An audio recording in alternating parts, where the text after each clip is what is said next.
कमर में दर्द रहता है, जोड़ों में दर्द रहता है, सर में दर्द रहता है, हर तरह के दर्द के बारे में आज हम आपके लिए खास प्रोग्राम रखा है हमने। हकीम साहब बहुत बहुत शुक्रिया, आज आपने हमें वक्त दिया। अस्सलाम वालेकुम, और खैरियत से हैं आप? वालेकुम अस्सलाम। अल्लाह का शुक्र है, हम भी खैरियत से हैं। और आपका ही बहुत बहुत शुक्रिया कि आपने मुझे अपना कीमती वक्त देकर मुझे भी यहाँ पर बुलाया। आप जिस तरह से ये दर्द की बात कर रहे हैं, ये कोई नया मर्ज नहीं है, ये बहुत सदियों से चलता चला रहा है। लेकिन आज के वक्त में ये इतना आम हो चुका है कि इसके बारे में जानता तो हर कोई है, लेकिन इसका इलाज और इससे बचाव ये किसी किसी को पता होता है। जिसको पता होता है वो दूसरों को बताना भी नहीं चाहता, और अगर जो कोई बताना चाहता है तो वो बताए तो बताए किस तरह से। मैं आपके ज़रिए से जो है लोगों तक अपनी कुछ बात ऐसी पहुंचाना चाहता हूं जिसमें जो इस तरह से के अगर जो फ़ायदा पहुंचाना चाहें तो जो मेरे बताए हुए तरीके से इस्तेमाल करके वो अपने आप को फ़ायदा पहुंचा सकते हैं, अपने बड़ों को फ़ायदा पहुंचा सकते हैं। दर्द में, पीठ दर्द में, सर दर्द में, बहुत सारे दर्द होते हैं। आप जो भी जानना चाहते हैं मालूम कर सकते हैं। अच्छा हकीम साहब, ये जो दवाइयाँ होंगी, जो घरेलू होंगी, जो हमारी रसोई में भी मिल जाती हैं, और हकीम जी इस तरह की दवाइयाँ जो कि बहुत सामान्य रूप से मिल जाती हैं और बहुत आसानी से दवाई मिल जाए, इस तरह की दवाइयाँ हमारे माता बहनें और भाइयों और दोस्तों को साझा करेंगे? देखिए, मैं आज जो आपको बताऊंगा कोई बाज़ार की ऐसी दवाई नहीं बताऊंगा जो आपको मुश्किल पड़े उसको ढूंढने में, या आपका बहुत सारी रकम खर्च हो जाए, या मैं आपको कोई ऐसा हॉस्पिटल या कोई ऐसा डॉक्टर खास बता दूं कि जिसको आपको वहां पर जाना पड़े स्पेशल तौर पर। मैं कोई ऐसे नहीं बताऊंगा। सिर्फ मैं आज आपको जो इलाज और दवाई बताऊंगा वो बताऊंगा जो सिर्फ आपके घर में ही मौजूद है। आप उनको रोज़मर्रा की ज़िंदगी में इस्तेमाल भी करते हैं, और उसको जो है इस्तेमाल करने के बाद फ़ायदा पहुँचता भी है, लेकिन आपको महसूस नहीं होता। उसकी वजह ये है कि उसका जो तरीका होता है इस्तेमाल करने का, वो इस्तेमाल करने का तरीका हमको पता नहीं होता। आज अगर जो आपने अपनी रसोई से, अपने जो घर में इस्तेमाल होने वाली रोज़मर्रा की चीज़ें हैं, अपने जो रसोई घर में अपने होती हैं, उसको इस्तेमाल करने की अगर जो जानकारी अपने हासिल कर ली और उसी तरीके से इस्तेमाल किया, तो इंशाअल्लाह आपको बहुत फ़ायदा होगा और आपको किसी डॉक्टर के पास जाने की ज़रूरत भी नहीं पड़ेगी। अच्छा हकीम जी, आप एक बात बताएं हमें, सामान्य इलाज में इस्तेमाल होने वाली आयुर्वेदिक दवाई कौन कौन सी हैं जो दर्द में आराम कर सकती हैं, जो घरेलू रसोई में मौजूद हैं? देखिए, मैं नॉर्मल सी तो आपको 2-3 दवाइयाँ ऐसी बता देता हूँ जो आप रोज़ाना इस्तेमाल तो करते हैं, लेकिन उसको तरीका नहीं है आपको पता। सबसे पहले तो आप हल्दी ले लीजिए, रोज़ाना हर चीज़ में आप इस्तेमाल करते हैं। उसका इस्तेमाल करना, कैसे करना है, कब करना है, कितना करना है, कितनी उम्र के लिए करना है, कितने दिन तक के लिए करना है, और इसके बाद जो है तुम्हारे इसमें अदरक हो जाता है, दूसरे उस पर लहसुन होता है। ये सब दर्द के लिए बहुत ही फ़ायदेमंद चीज़ें होती हैं। इसके बारे में एक-एक करके मैं आपको बता देता हूँ, ये किस तरह से आपको फ़ायदा पहुँचा सकते हैं। और इसके अलावा भी बहुत सारी चीज़ें हैं, आपके मसालों में हो जाती है, जैसे दालचीनी है, लौंग होती है, काली मिर्च है, ये सब हमारे इलाज के ही लिए होती है, लेकिन हमको इसीलिए हम इसका स्वाद का के बारे में ही जानते हैं। इसके स्वाद के अलावा इसको अगर जो हम बीमारी के बारे में जान लें, तो इसमें हम बहुत फ़ायदा उठा सकते हैं। अच्छा हकीम जी, ये बताएं, जैसे कि लो इसमें हम दर्द में अश्वगंधा का इस्तेमाल करते हैं, तो अश्वगंधा कितना लेना चाहिए हमको? देखिए, आम तौर पर अगर जो आप नौजवान हैं, तो आधे से पौन चम्मच आप रोज़ाना दूध के साथ इस्तेमाल करें सुबह-शाम, दर्द के लिए। ये आपको स्टेमिना बढ़ाएगा, आपकी जो स्टेमिना के साथ-साथ कमज़ोरी है, थकान है, साँस फूलना है, ये बहुत सारी चीज़ों में नौजवान के लिए फ़ायदेमंद देता है। और अगर जो आप बुज़ुर्ग हो गए हैं, 40 से ऊपर के इस्तेमाल के बाद, तो इसको छोड़ना ही, ये समझ लीजिए, अपने आप से दुश्मनी करना होता है। 40 साल की उम्र के बाद इसको रोज़ाना आधा चम्मच दूध मिले, अल्लाह ने आपको दूध दिया, दूध से इस्तेमाल करें, शहद दिया, शहद में मिला करके खा लें इसको। नहीं तो अल्लाह ने पानी तो हर जगह दिया है, आप उसके ज़रिए आप इसको इस्तेमाल कीजिए। 40 के बाद जो भी इसको इस्तेमाल आधा चम्मच रोज़ाना इस्तेमाल करें, 2 वक़्त नहीं मिलता, 1 वक़्त में इस्तेमाल करें। इसको 1 वक़्त में ही आप हमेशा जवान नज़र आएँगे, और आपको जो है बहुत ही स्टेमिना बढ़ा बढ़ा हुआ रहेगा।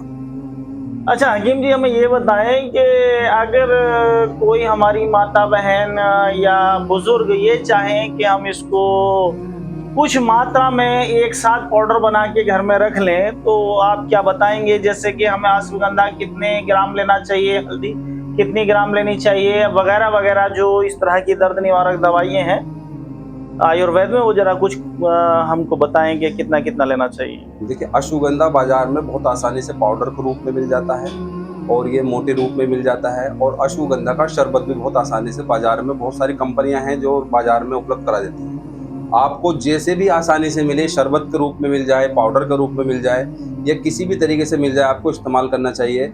लेकिन आपको कंटिन्यू अगर जो रोज़ाना इस्तेमाल में लेना है तो आधा चम्मच से ज़्यादा पाउडर के रूप में ना ले, जो लगभग तकरीबन 3 से 4 ग्राम होना चाहिए बस। और अगर जो आप इसको शरबत के रूप में ले रहे हैं तो 1 चम्मच शरबत 1 कप पानी में, गुनगुने पानी में डालकर रोज़ाना पिए, आपको बहुत ही ज़्यादा फ़ायदा होगा। क्या हम दर्द में जो है हल्दी और अश्वगंधा को एक साथ ले सकते हैं? देखिए, ले सकते हैं, लेकिन हल्दी की मात्रा हमेशा ही कम रखनी चाहिए, क्योंकि ये जो है ब्लड ब्लड थिकनेस है होता है इसमें, ये ब्लड थिनर है। इसके लिए इसको जितनी कम से कम मात्रा में रोज़ाना इस्तेमाल करें। हम मसालों में भी इस्तेमाल करते हैं, इसकी तासीर बहुत ज़्यादा गर्म होती है, दर्द के लिए बहुत ही एंटीसेप्टिक है।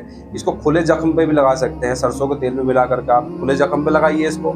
और अगर आपको रोज़ाना दर्द हो रहा है तो आप इसको जो है बहुत मामूली सी जो है आज बिल्कुल 1 चुटकी हल्दी को और आधा चम्मच अश्वगंधा और 2 लौंग के साथ इस्तेमाल करें, आपको तुरंत दर्द में आराम मिलेगा, कहीं का भी दर्द हो, पेट के दर्द को छोड़कर। अच्छा हकीम जी, आप हमें ये बताएं, अश्वगंधा दर्द में कैसे मदद करती है और ये किन किन बीमारियों में दी जा सकती है? देखिए, अश्वगंधा जो है एडाप्टोजन है, जो तनाव को तो कम करती है, लेकिन साथ में मांसपेशियों को भी मजबूत करती है। जैसे केले में पोटेशियम पाया जाता है, तो पोटेशियम क्या करता है, हमारी मांसपेशियों को मजबूती देता है। इसी तरीके से अश्वगंधा में लाइलाज जो बीमारियां होती हैं, इसको लगातार इस्तेमाल करने से हम उसको भी ख़त्म कर सकते हैं। बाकी पीठ का दर्द, जोड़ों का दर्द, थकान से भरी हुई कोई सी बॉडी हो, किसी भी तरह की हो, घुटने के दर्द में बहुत आराम देता है ये। कमर दर्द के लिए इतना मुफीद होता है ये अश्वगंधा पाउडर। अगर जो हम दूध के साथ रोज़ाना इस्तेमाल करें तो कमर जो है हमारी ऐसी लोहे की जैसी हो जाती है। अच्छा हकीम जी, आप हमें बताएं कि हल्दी का इस्तेमाल दर्द निवारक के रूप में कैसे किया जा सकता है? देखिए, हल्दी एक एंटीसेप्टिक है और दर्द को कम करती है, ये सभी जानते हैं। लेकिन इसको खाने का, पीने का, इसको इस्तेमाल करने का तरीका हर कोई नहीं है। इसको सबसे अच्छा जो तरीका हमारे जो बुजुर्ग हैं उनसे चला आ रहा है, बहुत बड़े बड़े हकीम और वैद्य रह चुके, सब ने एक ही चीज़ दिया है, इसका गोल्डन मिल्क, जिसे दूध में पका करके जो कच्ची हल्दी आती है सबसे बढ़िया तो वो होती है, इसे आंबा हल्दी बोलते हैं हम, समझे। इसको जो है दूध में मिला करके इसको पकाए अच्छे से और इसको पिए। ये घुटनों के दर्द में तो तुरंत आराम देती है, थकान को फ़ौरन कर देती है, नींद बहुत अच्छी आती है। और अभी इस पे और रिसर्च चल भी रही है, जो हमारे साइंटिस्ट है, वैज्ञानिक है, इस पे बहुत रिसर्च चल रही है। और इसके जो है कोई बुरा प्रभाव भी नहीं पड़ता, चेहरे में चमक आएगी, खूबसूरती बढ़ेगी, रंगत को संवारती है, रंग साफ करती है, कील मुहासे जो है इस सब में फ़ायदेमंद है। इसको इस्तेमाल किया जाना चाहिए हमारे खाने के स्वाद के अलावा भी। अच्छा हकीम जी, हमें ये बताएं आप कि अदरक को जो है, क्या इसे भी दर्द में इस्तेमाल किया जा सकता है? बिल्कुल कर सकते हैं, अदरक तो बहुत बढ़िया चीज़ है, ये खून को पतला करता है। और जो 80% दर्द होते हैं ये खून के गाढ़े होने की वजह से होता है। खून गाढ़ा होगा, हमारा ब्लड प्रेशर में फ़र्क पड़ जाएगा। खून गाढ़ा होगा, हमारे जो रगें होती हैं उनमें खून पूरी तरह से सर्कुलेट नहीं करेगा, तो हमें तब भी दर्द होगा। खून गाढ़ा होगा तो हमारे दिल पे जो है ज़ोर पड़ेगा, तो उससे भी फ़र्क होगा। अदरक जो है खून पतला करने का बहुत बढ़िया चीज़ है। इसको जो है करना चाहिए। ये वात और दोष को दोनों को संतुलित बैलेंस बना कर रखता है, सूजन को कम करता है, सर का दर्द में बहुत अच्छा है। और मासिक धर्म पे हमारी बहनें परेशान होती हैं, उनको दर्द ज़्यादा होता है, ये होता है, ये वो उसके लिए भी बहुत बढ़िया है, मांसपेशियों के दर्द को ख़त्म करता है। इसको चाय में बनाकर, इसकी एक अलग स्पेशल चाय बना सकते हैं हम। इसको अपनी जो नॉर्मल दूध वाली चाय या काली वाली चाय पीते हैं, जो भी आप इस्तेमाल करते हैं, उसमें आप उसका काढ़ा बना करके इसको पिए। इस पे ही बहुत अभी भी रिसर्च चल रही है।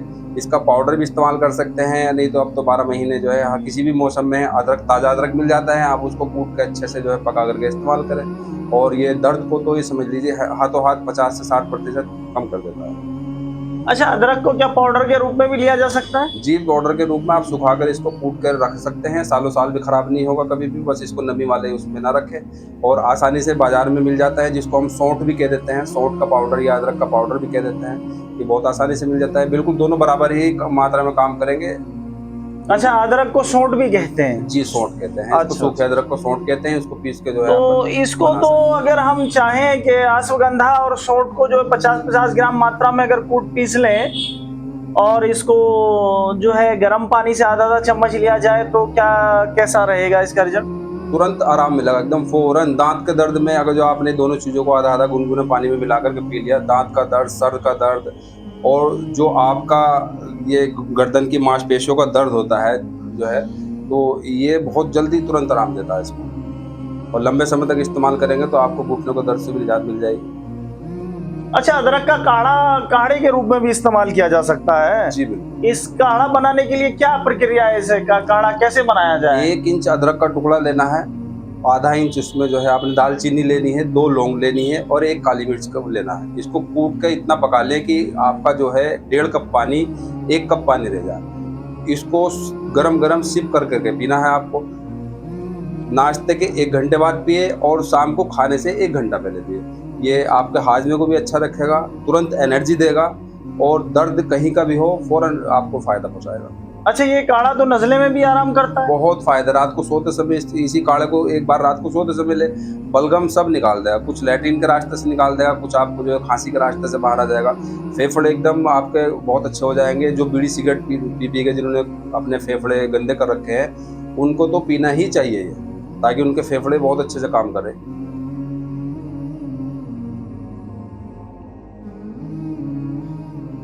अच्छा हकीम जी, आप ये बताएं हमें, आयुर्वेद में जोड़ों के दर्द ऑर्थराइटिस के लिए कौन सी दवाएं सबसे अहम दवा है? देखिए, आयुर्वेद में मैं इसमें आपको जो है आर्थराइटिस के बारे में भी आपके घर में से ही आपको दवाई बता देता हूँ। आपको बाज़ार जाने की ज़रूरत नहीं है। आपने 15 से 20 दिन अगर जो कर लिया, तो आपको आर्थराइटिस का दर्द वैसे ही ठीक हो जाएगा। आपको करना क्या है, आधा चम्मच मेथी लेनी है, मेथी का जो दाना आता है, और आधा चम्मच कलौंजी लेनी है, जिसे ब्लैक सीड बोलते हैं इंग्लिश में, वो लेनी है। उसको रात भर 1 कटोरी पानी में भिगो कर रखें और सुबह-सुबह खाली पेट उस पानी का इस्तेमाल करें। बाकी जो उसके दाने बच जाएँ, आप उसे सब्ज़ी में इस्तेमाल कर सकते हैं, शहद में मिलाकर आप खुद खा जाएँ या बच्चों को दे दें और उसका पानी रोज़ाना आप इस्तेमाल करें। अच्छा, अच्छा। अच्छा हकीम जी, ये बताएं हमको कि मेथी और कलौंजी ये दर्द में यानी कि बहुत अहम, रात को भिगो के रखना है इसको जी बिल्कुल, और 1 कटोरी सुबह पानी नहर मुँह पिए इसको? आधा-आधा चम्मच 1 कटोरी पानी में भिगो दें रात भर और सुबह नहर मुँह उसका पानी पिए बिल्कुल खाली पेट। ये वात दोष को एकदम बैलेंस कर देगा, सूजन कम कर देगा और लाखों लोग इससे फ़ायदा पहुँचा रहे हैं। और आप आजकल तो आमतौर पर सभी डॉक्टर इस चीज़ को बता रहे हैं और इसका ज़िक्र कलौंजी का हमारे कुरान शरीफ में भी जो है बताया गया है। कलौंजी जो है बहुत मुफ़ीद चीज़ है। मेथी कैल्शियम को बढ़ाती है, फाइबर तो होता ही है इसमें, और बुजुर्गों में तो ये बीमारी आमतौर से फैली हुई है, उनके लिए बहुत, बुजुर्गों को तो पीना ही चाहिए। अच्छा, पानी के अलावा जो कलौंजी और मेथी बचती है उसमें अधिकतर क्या करें कि उसको फेंक देना चाहिए या उसमें शहद डाल के उसे खा लेना चाहिए, कैसा रहेगा? मैंने जैसा भी बताया, शहद डालकर उसको खा लें। और जिनको जो है ब्लड शुगर है या शुगर के मरीज़ हैं, उनको तो ये खाना ही चाहिए, उन्हें तो बिल्कुल फेंके ना। किसी वजह से नहीं खा पा रहे हैं तो आप अपने घर के खाना जो बनाते हैं उसमें इस्तेमाल करें, उसका कुछ नहीं बिगड़ता, वो सब बहुत अच्छी चीज़ होती है।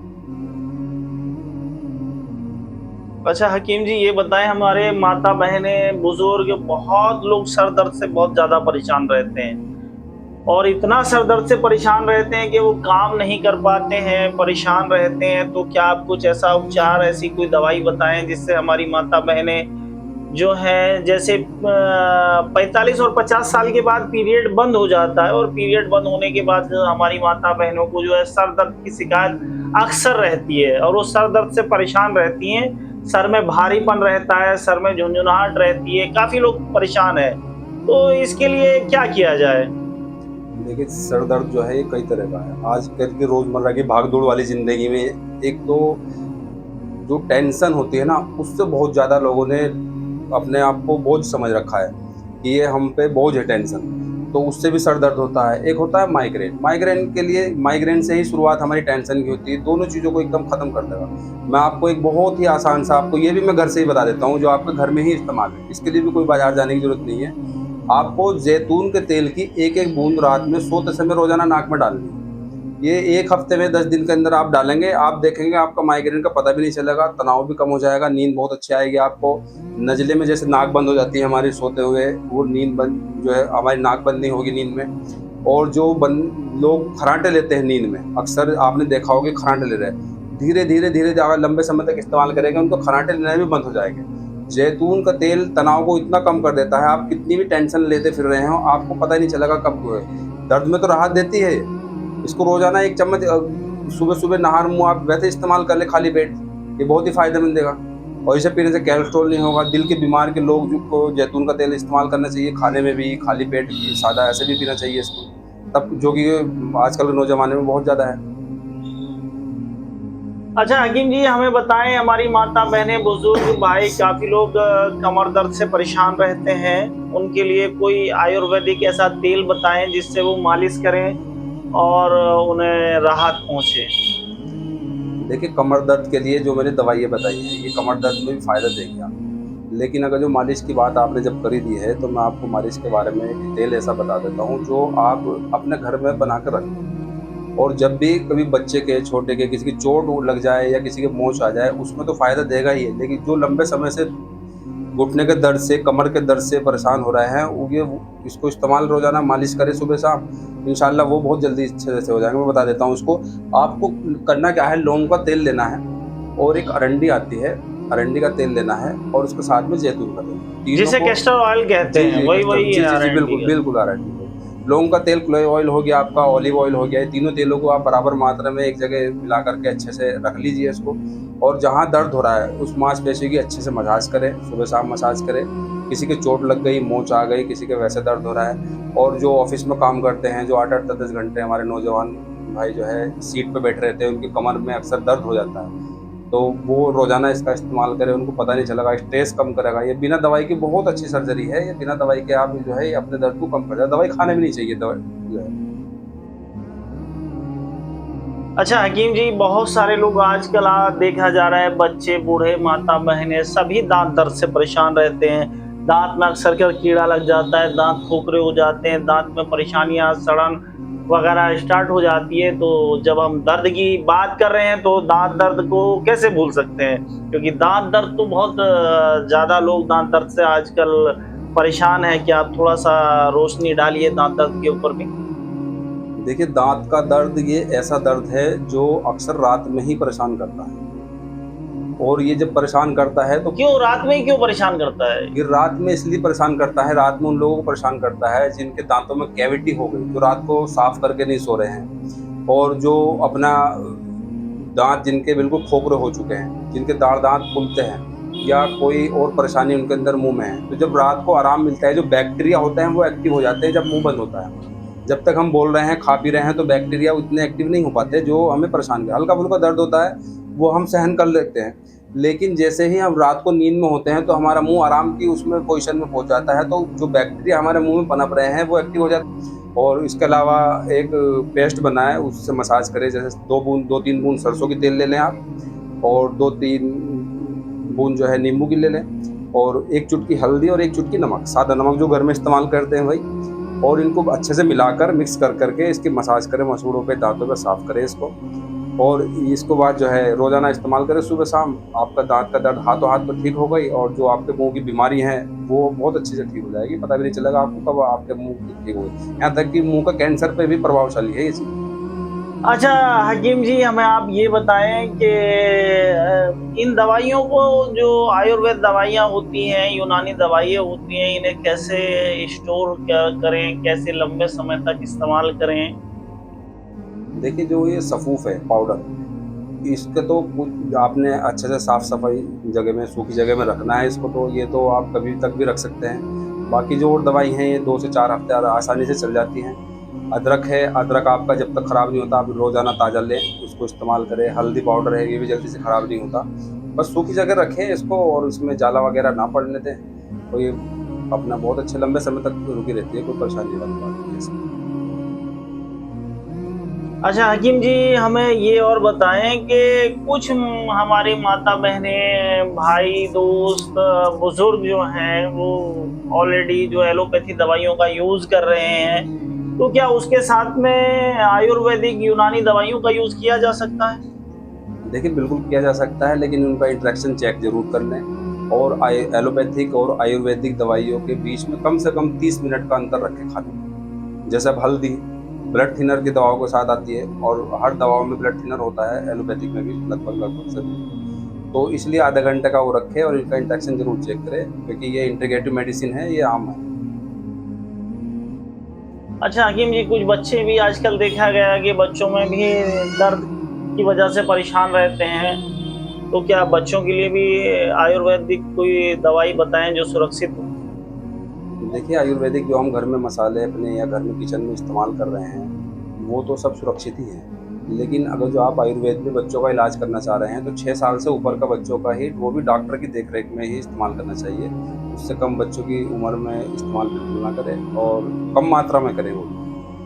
अच्छा हकीम जी, ये हमें बताएं, जैसे शुगर पेशेंट जो डायबिटीज वाले हैं वो दर्द में बहुत ज्यादा परेशान रहते हैं, तो क्या करना चाहिए उनके लिए कि वो जो है दर्द में उनको राहत मिले, अपनी नॉर्मल जिंदगी वो अच्छे से जी पाए? देखिए डायबिटीज़ वाले जो मरीज़ हैं, ये न्यूरोपैथी दर्द के लिए इसमें सबसे बढ़िया करेला है। करेले का जूस, लौकी का जूस पिए इसमें, और साथ में नीम का भी है। ये दर्द को हमारे कम करता है, तो ये ब्लड थिनर का काम करता है। उसके अलावा बदन दर्द के लिए सबसे अच्छा डायबिटीज़ वालों के लिए शिलाजीत का इस्तेमाल करें, और ब्लड शुगर को ज़रूर चेक करते रहें।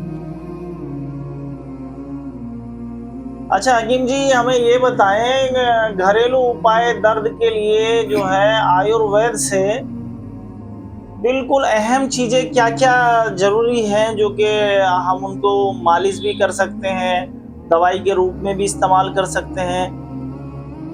देखिए मैंने बताया था पहले भी, अभी बताया मैंने आपको कि हल्दी वाला दूध आप इस्तेमाल करें, दर्द के लिए बहुत अच्छा है। उसमें हल्दी वाले दूध में आप अदरक भी मिला लें साथ में, और भी बहुत अच्छा है। उसमें आप 2 लौंग भी डाल लें, वो और बहुत बढ़िया है दर्द के लिए। बाकी जो मालिश करने के लिए आपको मैंने जैतून का तेल बताया है, जैतून के तेल की मालिश करें, इससे फ़ौरन दर्द कम हो जाता है। ठीक है हकीम जी, आप हमें ये और बताइए कि आने वाले समय में क्या आप आयुर्वेद दवाई का जो है, यूनानी दवाई का क्या स्कोप देख रहे हैं? क्या आगे चल के क्या कैसा रहेगा ये? देखिए बहुत बड़ा स्कोप है। अभी पिछले कुछ दिनों में जो है एलोपैथिक की तरफ जो है सभी लोग जाने लगे थे, लेकिन इस पर रिसर्च चल रही है।